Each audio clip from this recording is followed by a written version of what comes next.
তৃণমূল এবার পুরো সাফ হবে। দুই মেদিনীপুর মিলিয়ে মোদিজিকে 30টি আসন উপহার দেব। পূর্ব মেদিনীপুরে তৃণমূলকে শূন্য করে দেব, চ্যালেঞ্জ শুভেন্দু অধিকারী।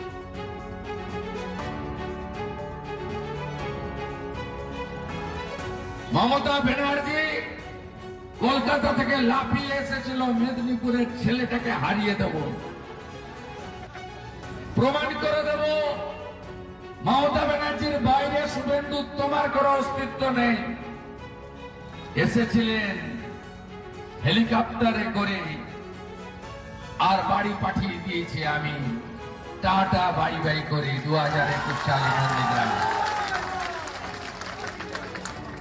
উনি আমাকে হারাতে এসে নিজে হেরে গেছেন, আর এবারে তোমার বাড়িতে এসে তোমাকে আমরা হারাবো।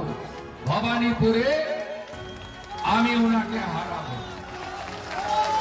এবারে 35টা আসন, লোকসভাতে লিড ছিল 19টা, এবারে একটা দুটা হয়তো পাবে, তাও পাবে কিনা জানি না। আমরা মোদিজিকে 30-এর উপরে আসন দেব অবিভক্ত মেদিনীপুর।